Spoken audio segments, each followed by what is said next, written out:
Donc, dans un premier temps, je remercie Sylvie et Fabienne de m'avoir invitée à cet événement. Voilà, donc je précise également donc, mon travail de thèse. L'axe central n'a pas été le travail des femmes à l'Arsenal. Par contre, j'ai interviewé effectivement quelques femmes ayant travaillé aux ateliers du plateau des Capucins et aux bâtiments en fer. Mais je vais revenir dessus.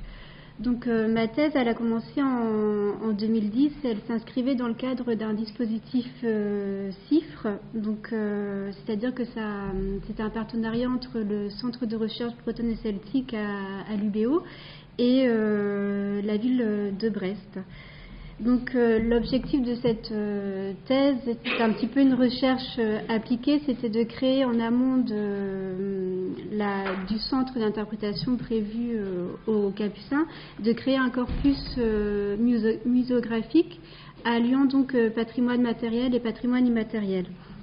Et donc l'objectif de ma thèse aussi, c'était de rendre compte de la construction de la culture arsenale au plateau des Capucins avec un concept clé, c'était les rites de passage. Pour ceux qui ne connaissent pas le plateau des Capucins et ce qu'on appelle l'espace Pinfeld à Brest, donc l'espace Pinfeld, c'est le projet Espace Pinfeld, ça s'inscrit dans une politique d'aménagement global de l'agglomération brestoise et du fait des restructurations et de la privatisation de l'entreprise DCN devenue DCNS, certains espaces ont été identifiés, donc il y a le port du château qui a été aménagé, les ateliers du plateau des Capucins qu'on voit ici et ce qu'on appelle le Salou, le fond de Pinfeld qui rassemble les bâtiments en fer. Donc finalement ce projet d'aménagement, c'est l'opportunité pour les Brestois de retrouver leur premier, ce que Daniel Lequedic appelle de l'Institut Géoarchitecture, le downtown, donc les rives de Pinfeld, parce que finalement la ville s'est construite autour de ces rives. Et on parle maintenant d'un cœur de ville élargi. L'aménagement de la ville se faisant maintenant vers les Capucins et la Pinfeld. Donc les ateliers des Capucins, depuis leur création en 1841, ont mis à l'œuvre des savoir-faire innovants dans la construction et la réparation navale militaire. Pas de souci. On a baissé un petit peu le chauffage, on verra bien si c'est ça ou pas. Alban viendra voir tout à l'heure le directeur. Voilà. Ok. Bonne journée. Non, mais donc voilà, donc des savoir-faire qui étaient quand même reconnus à l'échelon national, mais aussi international.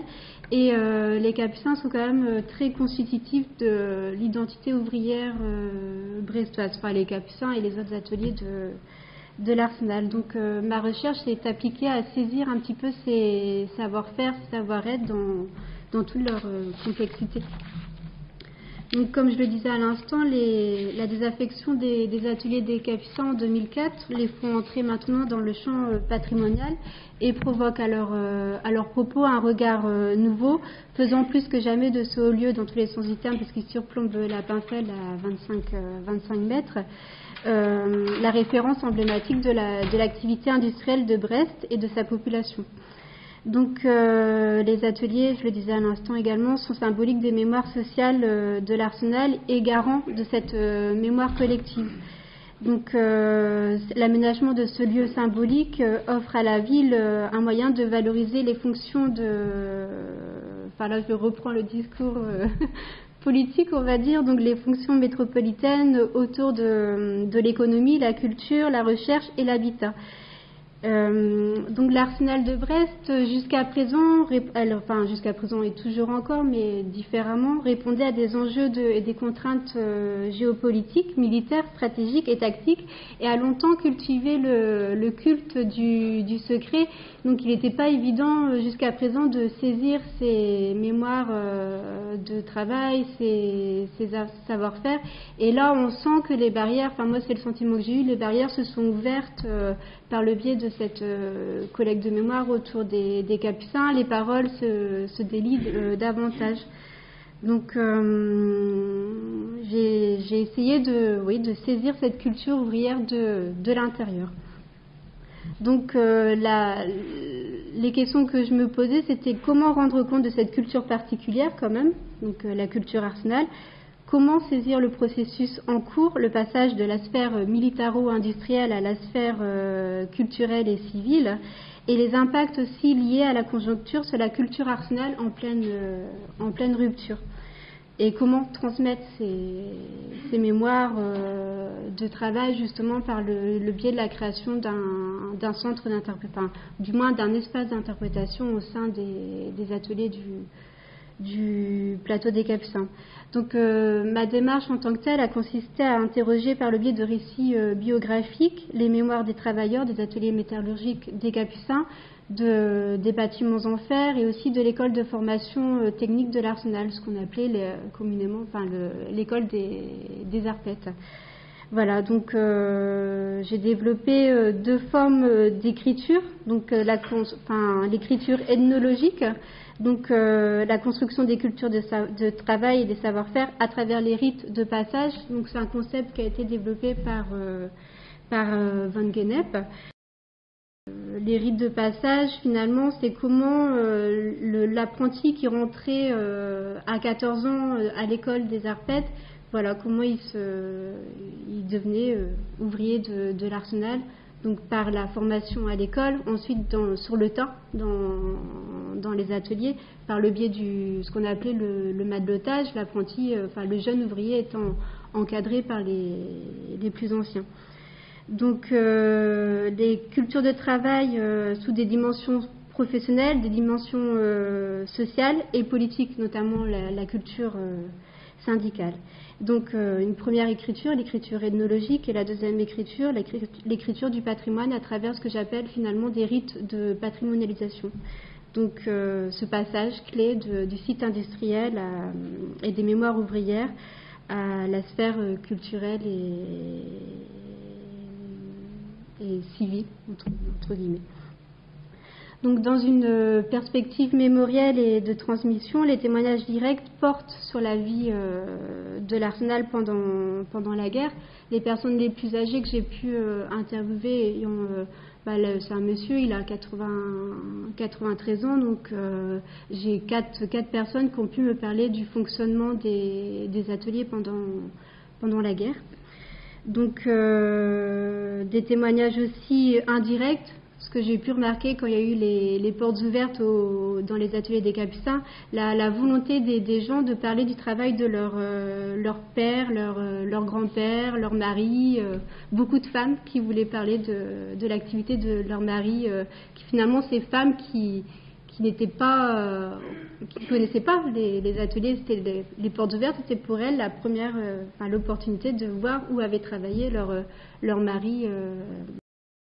Il y a l'approche ethnologique et également tout un travail dans les archives, et ça a été d'ailleurs très, très difficile du fait du sujet. Donc on parle de l'Arsenal, et ce sont des archives qui sont très, on va dire, dispatchées, et je pense que c'est volontaire parce il y a au service historique de la marine à Brest, mais il y a également le service historique de la marine à Vincennes, et pour ce qui par rapport à mes recherches, il fallait aller à Châtellerault. Tout ce qui concernait le personnel de l'Arsenal, c'est à Châtellerault. Donc il y a également le CPAD, qui est un fonds photographique et audiovisuel assez important et assez intéressant. Donc le CPAD, c'est, je pense que vous connaissez, l'établissement de communication de production audiovisuelle de la Défense, où là j'ai pu trouver d'ailleurs ce genre de photos montrant l'activité des femmes dans les ateliers du plateau pendant la guerre. Donc ces structures, les archives syndicales, énormément de choses aussi. J'ai eu plus de facilité à travailler avec la CGT, donc qui nous ont ouvert plus facilement les portes. On a travaillé aussi avec l'INA pour tout ce qui est documents liés principalement aux mouvements sociaux, les archives municipales aussi, et des CNS. Mais des CNS, ça n'a pas été évident. Enfin, là, c'est plus facile, mais au départ, du fait des restructurations, des CNS, les activités, c'était l'entreprise à l'époque DCN. Ça a été aussi la DCAN, donc la Direction des constructions et armes navales, qui est devenue DCN, donc la Direction des constructions navales. Et depuis la privatisation, c'est devenu DCNS. Et le S, je ne sais pas trop ce qui veut dire. Moi, par rapport aux témoignages que j'ai pu collecter, le S, c'était finalement pour aller aussi avec Thales, l'autre entreprise sur Brest. À mes recherches, c'était créer un corpus muséographique, donc des éléments matériels, immatériels. Les éléments matériels, c'est donc toutes ces archives photographiques, tous ces objets symboliques de la vie de l'Arsenal. Immatériels, les entretiens que j'ai pu réaliser, donc ça représente 115 entretiens de type ethnographique. À la base, mon travail, c'était sur les capucins, mais finalement, les personnes m'ont dit, vous ne pouvez pas ne pas vous intéresser aux bâtiments en fer. Donc les bâtiments en fer, c'est ce qu'on voit ici. Donc après les capucins étant là-bas, donc les bâtiments en fer, finalement, c'est à gauche du pont de l'Artelard, et c'était un petit peu le premier maillon de la chaîne de production. C'est là qu'ont formé les tôles des navires. Donc ces ateliers ont été construits en 1865. En fait, d'après les archives et d'après les témoignages, on appelle ça les bâtiments en fer. C'est du fait de ce passage des navires en bois aux cuirassés en fer. Donc, comme je disais, l'atelier avait pour rôle la préparation des matériaux nécessaires à la construction, à la réparation et à l'entretien des navires de guerre, et il assurait la confection des gros ensembles de tôlerie et la préparation des blocs avant leur expédition sur le site de l'Aninon. Donc, pour parler du travail des femmes, les femmes ont été acceptées, elles ont eu le droit de passer le concours d'entrée à l'école des Herpètes en 78. Donc c'est quand même assez tard. Mais par contre, les femmes ont retrouvé les femmes dans certaines professions de l'Arsenal. Mais là, Sylvie en parlera mieux que moi. Mais on les retrouvait dans des activités liées au textile, et dans les archives aussi, on les retrouve dans les activités liées à la corderie. Et également, comme plusieurs personnes en parlaient hier, tous les métiers administratifs et la restauration de l'Arsenal, ce qu'on appelait la gueule d'or. Mais par contre, ces femmes aussi ont eu des activités comme mécaniciennes pendant les guerres. Je me suis rendu compte aussi dans les archives que ces femmes qui travaillaient qui ont travaillé pendant les deux guerres étaient, c'est ce qu'on au service historique de la marine, dans les registres matriculaires, on se rend compte que ces femmes étaient les épouses des ouvriers travaillant à l'Arsenal. Et on remarque aussi dans les registres matriculaires qu'à la fin des guerres, les femmes n'étaient pas gardées, elles étaient révoquées. Souvent c'est en 1918, 1919, elles partaient de l'Arsenal. Donc les femmes ont eu le droit de passer le concours d'entrée à l'école de formation technique de l'Arsenal en 78. Et on se rend compte, alors est-ce que j'ai pris les... Ce qu'il y a un fait très, très important aussi à l'Arsenal de Brest, et je l'ai un petit peu analysé dans ma thèse, c'est cette reproduction sociale. Et il faut savoir que quand, jusqu'aux années, je crois que c'est 70, ouais, les enfants de personnel de l'Arsenal avaient 15 points en plus quand ils passaient le concours. Et il y a une personne qui s'appelle Christelle Pouliquin qui a analysé, elle a eu la chance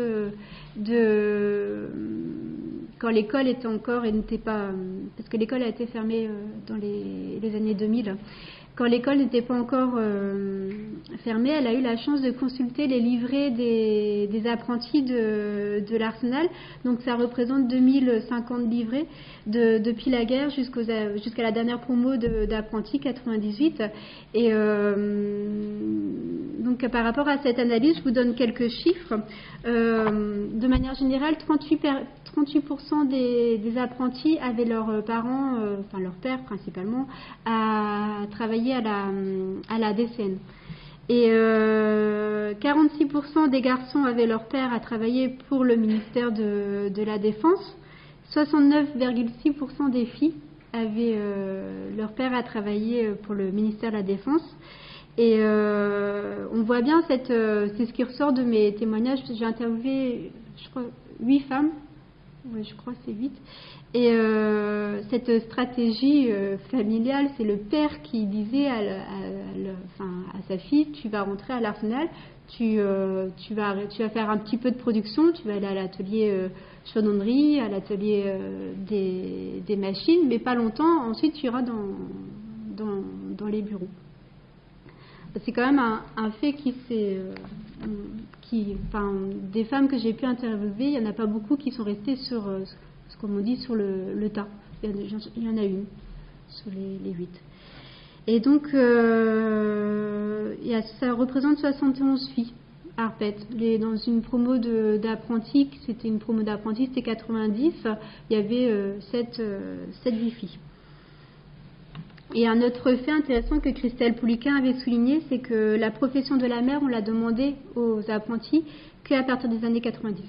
Avant, on ne demandait pas. Ce qui est intéressant par rapport à l'arrivée des femmes aussi, de ce qui ressort des témoignages, c'est qu'à l'école, il n'y a pas eu de soucis, parce que voilà, les instructeurs étaient... après, il y aura peut-être d'autres versions. Hein. Il y a d'autres femmes que je n'ai pas interviewées. Mais c'était plutôt dans les ateliers où ça a été un peu plus difficile. Et c'est vrai que je me suis appuyée aussi sur un ouvrage d'Olivier Schwartz qui a Le monde privé des ouvriers et qui dit bien que le monde ouvrier, c'est vraiment c'est là qu'il y a eu il y avait des fortes valeurs traditionnelles qui mettaient vraiment une division importante des rôles et un modèle matrilocal. Et ce qui a été intéressant aussi, c'était d'interviewer les femmes des ouvriers, ces femmes qui étaient au foyer et qui se retrouvaient à laver le bleu de travail de leur mari. Et c'est intéressant de comparer ces témoignages des femmes au foyer et des femmes qui ont intégré ce milieu ouvrier. Donc, je vais vous parler. J'ai choisi deux femmes. Donc, Claudie Bianéis, qui est toujours en activité, mais qui maintenant travaille à l'île Longue. Qui a bénéficié il n'était pas possible pour elle de rester dans l'entreprise, comme elle dit, elle a eu du mal à digérer le S des CNS. La privatisation de l'entreprise n'a pas été évidente pour certaines personnes. Donc Claudie Bianis en fait est partie des CNS par le biais des plans, ce qu'on appelle les plans Proxima. Les plans Proxima, en fait, au moment des restructurations, il était proposé au personnel de l'entreprise d'aller travailler dans d'autres structures liées quand même au ministère de la Défense. Et donc, elle est partie travailler à ce qu'on appelait avant, maintenant ça s'appelle l'ESID, alors je ne pourrais plus vous dire ce que ça veut dire, mais c'est ce qu'on a appelé les travaux maritimes.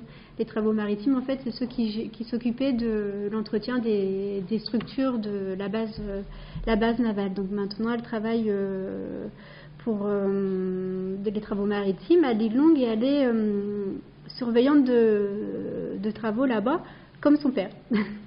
C'est intéressant. Et comme elle dit, tous les anciens qui travaillent avec elle savent qu'elle est la fille d'un petit Jean. Voilà, donc son père, de 1983 à 1986, j'ai repris des petites infos dans la retranscription de son entretien. Donc, est partie travailler en Nouvelle-Calédonie et elle, parce qu'il y avait cette possibilité quand on travaillait à des scènes de partir en Outre-mer. Donc elle est restée sur Brest avec sa mère qui était au foyer et son frère. Ils habitaient au square Joël Lemoine, donc c'est au niveau de la place de Strasbourg, dans les HLM. Souvent, elle ne le sait pas trop, mais je pense que c'était des HLM, ce qu'on appelait les HLM marines, parce qu'il faut savoir que ça c'est intéressant aussi, tous ces logements qui étaient réservés au personnel du ministère de la Défense. Et j'ai pu interviewer certaines personnes habitant place de Strasbourg et tout ce qu'on appelait les squares, souvent c'était HLM marine, au niveau du moins de Strasbourg. Madame Biani, c'est aussi son oncle qui travaillait au Chantienne. Le Chantienne, c'est ce qui correspondait aux constructions neuves, comme mécanicien. Elle s'orientait, elle, vers un bac E, donc moi je ne savais pas ce que c'était les bacs E, donc ouais. Donc maths technologie, pour ceux qui... Voilà, et donc elle a quand même passé le concours des ARPET, et c'est vrai qu'on voit dans cette partie d'entretien qu'on est bien dans une socialisation familiale, hein. C'est pas par hasard, c'est qu'on lui en a parlé et on l'a incité à passer ce concours. Elle a passé donc le concours pour être casée, pour arriver sur le marché du travail rapidement, et une manière aussi d'être rémunérée. Donc, j'ai pris quelques extraits, les représentations de sa famille sur cette entrée. Donc, beaucoup d'inquiétude du fait que ce soit un milieu d'hommes. Et par contre, Madame Bianis a ressenti la fierté de sa grand-mère maternelle d'intégrer l'Arsenal. Et elle souligne aussi plusieurs fois dans son entretien qu'il a fallu avoir un caractère très fort et très jeune. Donc dans sa promo d'apprenti, il y a 7 filles, donc dont 3 avec elle dans la spécialité tourneur, parce qu'elle a eu la spécialité tourneur. Quand on rentrait à l'école des ARPET, donc l'école formait au métier de mécanique, au métier de la chaudronnerie et tout ce qui était formage des métaux.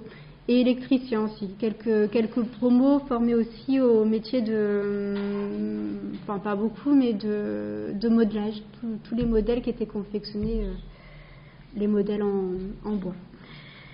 Donc, les spécialités, selon elle, étaient attribuées à la suite des tests psychotechniques.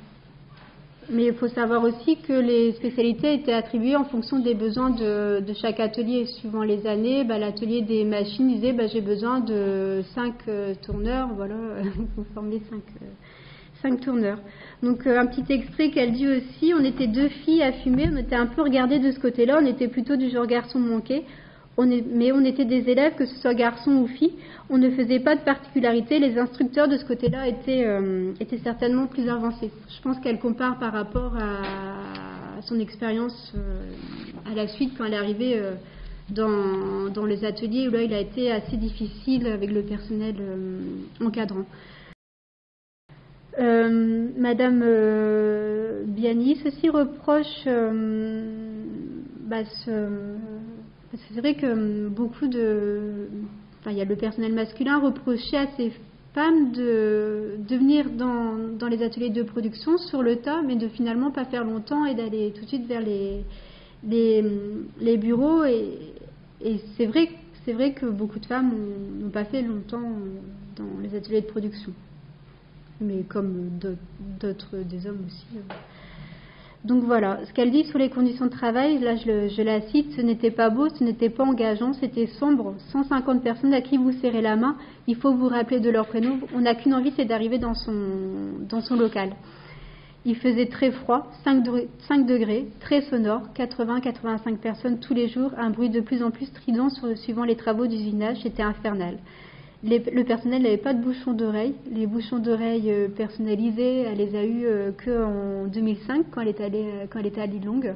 Il n'avait pas du tout d'équipement. Donc des métiers sales, l'utilisation, les machines étaient pleines. Je ne sais pas si je l'ai. Non, je ne l'ai pas. Les machines, oui, elles étaient pleines de lubrifiants, l'utilisation de produits toxiques. Comme elle dit, pendant sa grossesse, elle utilisait des produits à base d'éther. Donc, voilà, des conditions de travail. Et comme je le disais tout à l'heure, il n'y avait aucune échappatoire. Les gens étaient rivés à leur machine et un flicage permanent.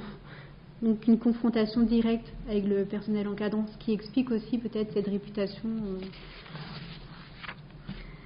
Donc comme beaucoup de personnes intégrant les ateliers, il y avait tous ces rituels d'entreprise et Madame Biani, ça a fait partie ces syndiqués. Donc à la CGT, à partir des années 90, quand il y a eu ce conflit des travaux insalubres, et elle a fait partie du comité social. Et donc voilà, elle devient engagée militante. Là, je montre cette photo. Madame Biani, c'est le A d'Arsenal, tout à gauche. Et là, c'est le personnel, la manifestation du personnel lors de Brest debout. C'était la manifestation à Paris. Et elle dit ça. Enfin, j'ai gardé mon billet de train. C'est la première fois que j'allais à Paris. Et vraiment, on sentait dans son témoignage la fierté de participer à ce mouvement très, très important.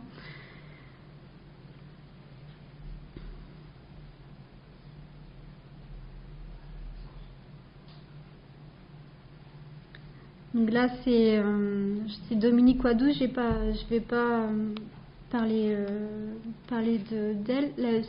Une anecdote. Enfin, donc Dominique Wadou, elle a eu la spécialité chaudronnière et comme un petit peu Madame Bianis, elle avait aucune connaissance du métier. Donc, comme elle avait 15 ans, donc ce qu'elle a fait, elle a été prendre un dictionnaire.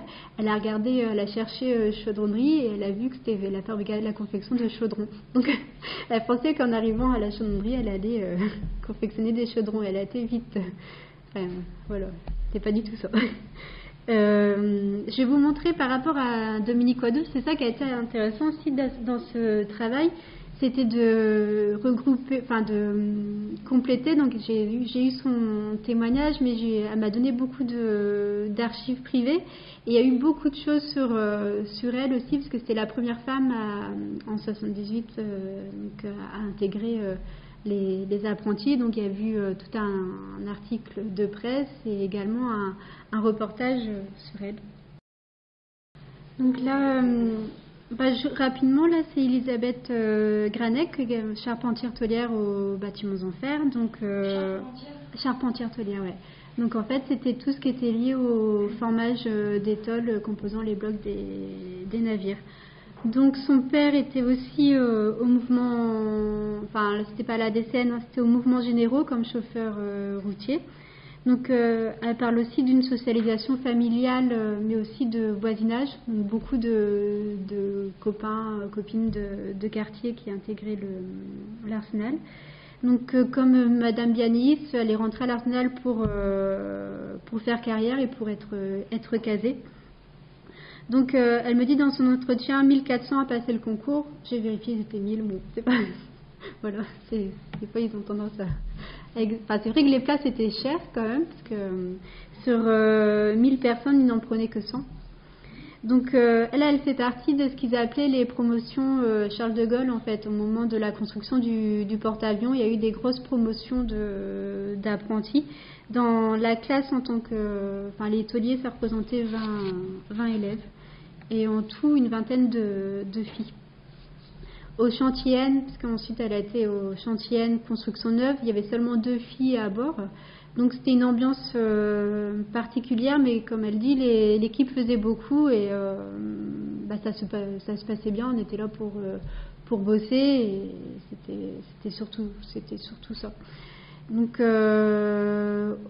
bord, c'était aussi impressionnant la taille des blocs qui pouvaient être confectionnés et c'était très par rapport aux conditions de travail. Elle le dit aussi, c'était le bruit qui était très très difficile et le froid. Donc on se réchauffait au chalumeau, on faisait même griller des châtaignes. On ne s'en plaignait pas, on était tous logés à la même enseigne. Donc Madame Granek, je l'ai interviewée aussi avec une autre personne, Madame Floch, donc c'était intéressant de comparer leurs deux impressions par rapport à leur arrivée à l'Arsenal. Et elles ont beaucoup parlé d'une femme donc, qui s'appelle Odile Tanguy. Donc, qui est une femme qui est la première à intégrer les bâtiments en fer et qui a poussé beaucoup de portes au niveau du personnel féminin. Elle s'est imposée en tant que personnel féminin. Il y avait beaucoup moins de tabous, comme elle dit. Donc, Madame Tanguy, je l'ai interviewée aussi.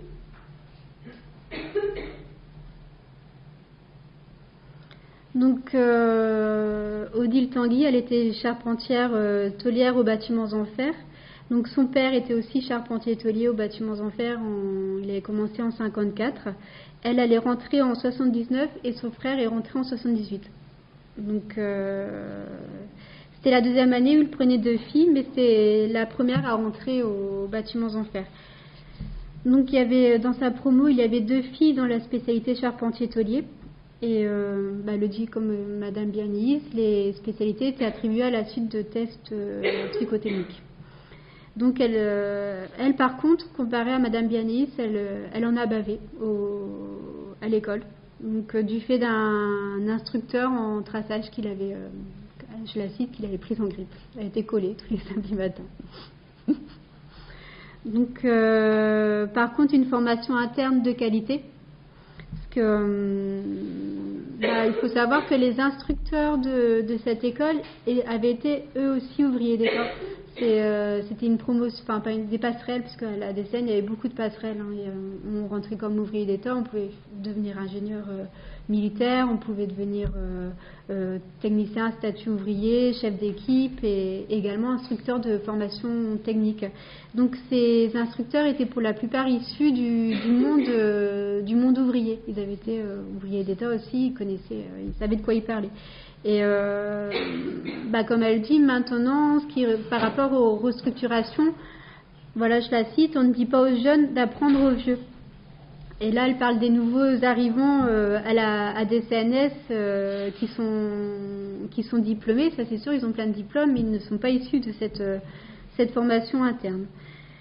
Donc, les gens avant étaient formés dans la maison. Et Madame Tanguy, pareil, elle n'avait aucune connaissance du métier de charpentier taulier. Elle ne savait pas ce qu'elle allait faire. Donc quand elle est arrivée, elle était toute jeune. Elle a été la première femme. Et ça a été un défilé permanent pendant des semaines. Là, je la cite, pour voir l'animal que voilà. Les gars n'y croyaient pas. Les chefs avaient fait le tour des ateliers pour enlever, mais ça vous avez dû déjà entendre dans les ouvrages sur l'Arsenal, avaient fait le tour des ateliers pour enlever les photos de nus, les calendriers, les décorations personnelles. Voilà. Donc à 17 ans, donc Madame Tanguy dit ça, elle se doute de rien, même pas qu'elle va travailler, mais rapidement, elle apprivoise le chalumeau, la masse, la meule. La reine de la meule, qu'on l'appelait, est vraiment... Mais elle avait on ressent dans son entretien qu'elle avait une fierté de son métier, d'avoir réussi à maîtriser un métier qui était finalement ouvert que que aux hommes. Mais par contre, elle ne se voit pas faire ça toute sa vie. Donc, elle revient aussi sur les conditions de travail, la ferraille, la poussière, les maladies professionnelles. Elle parle de son premier matelot qui est décédé de l'acidérose. C'est finalement le fait d'avoir respiré. Voilà. Et donc elle trouve triste les gens qui font 30, 40 ans toute leur carrière dans cet atelier. Donc elle fait 15 ans au BF, aux Bâtiments en Fer. De 81 à 84, elle est charpentière tôlière et devient ensuite trasseuse de coques. Alors là, c'est sa fierté. Trasseuse de coques, en fait, c'est un concours. Au moment, pareil, de la construction du porte-avions Charles de Gaulle, il y avait besoin de traceurs de coques, donc un concours, donc 8 reçus pour 16 candidats. Et elle réussit le concours. Elle devient donc technicien à statut ouvrier dans la spécialité trasseuse de coques. Donc ça revient sur cette forme, ce qu'il n'y a plus maintenant, mais cette forme de promotion sociale, de passerelle. Et donc en fait, le métier de traceur de coques, finalement, c'est l'intermédiaire entre le bureau d'études qui produit les plans et l'atelier qui met en œuvre la matière. Donc le traceur de coques exploite les plans pour transmettre à l'atelier les documents pour le formage. Il s'agit de définir chaque élément de bloc du navire. Et au départ, le traçage se faisait en vraie grandeur. Et c'est assez impressionnant. Là, on voit sur la photo de droite, la salle à tracer, en fait, elle faisait 300 mètres de longueur. La salle à tracer, c'est ce qui se trouve encore aux Bâtiments en Fer. Et il traçait en vraie grandeur les blocs. Et chaque traceur avait ses blocs. Et Madame Tanguy, elle a conservé parce que pour chaque bloc, il y avait une plaque de bois avec le nom du traceur pour pouvoir, s'il y avait un souci, pour pouvoir remonter. Donc elle a réussi à la fermeture des ateliers, parce que les Bâtiments en Fer ont été fermés, elle a réussi à récupérer sa plaque de bois, et là c'est vraiment un objet symbolique aussi de son parcours à l'Arsenal. Et là je la cite, ce sont des éléments forts de la DCN, la disparition de ce truc-là, c'est la disparition de la construction neuve. Et c'est vrai, les Bâtiments en Fer, c'était vraiment le premier maillon de la chaîne de production. Donc, avec fierté aussi, elle dit qu'elle a tracé le second bloc du porte-avions Charles de Gaulle. Donc, elle a été traceuse de coques de 1984 à 1994. Et en 1994, en fait, la profession a été supprimée. Donc, elle est partie travailler au service qualité du plateau des Capucins. Et le service qualité, en fait, c'était dans les bureaux aussi qui étaient à l'étage. C'était, comme elle dit, c'était notre tour d'ivoire. Notre chef de service était le grand Manitou de la certification ISO 9001. Voilà, on sent vraiment la transformation de l'entreprise. Donc, l'ambiance des ateliers, au BF, aux Bâtiments en Fer, il y avait 500 personnes quand elle a commencé. En 2008, il y en avait une dizaine, et maintenant l'atelier n'existe plus. Là, je la cite, c'était énorme, tous les bateaux construits à Brest sont passés par les BF. Toutes les tôles étaient formées, découpées, assemblées au BF. Donc les ateliers ont été fortement modernisés. Des machines à commande numériques pour le découpage, le formage des matériaux ont été installées, ce qui explique la baisse du personnel. Et donc, comme Madame Bianis, Madame Tanguy parle beaucoup de son premier matelot qui lui a permis de se construire en tant qu'ouvrière de l'Arsenal. Donc elle dit il faisait des choses fabuleuses, des chaises d'arbre, des safrans de gouvernail, une sacrée pointure. Et son premier matelot était également représentant de la section syndicale BF CGT. Donc, elle a intégré, n'ayant pas de conviction au moment de son entrée dans les ateliers. Elle dit que finalement l'orientation syndicale pouvait se faire aussi en fonction du premier matelot. Donc elle a été également à la CGT. Elle insiste beaucoup aussi sur ce paternalisme des matelots qui protégeaient un petit peu ces filles qui arrivaient dans un milieu masculin. C'était un peu ça, ouais. Donc une anecdote, elle se souvient de chanter avec son matelot les chansons de Brassens, Nougaro, voilà, c'était ces petits rituels d'entreprise. Donc les conditions de travail, la poussière, la ferraille, le bruit, ce n'était pas mon truc. Elle ne se voyait pas faire ça toute sa vie. Donc voilà, donc à l'activité syndicale, elle a adhéré à la CGT, elle représentait les femmes, ce qui revient à ce que Madame Floch disait tout à l'heure. C'est un peu grâce à elle que le personnel féminin a eu des meilleures conditions de travail.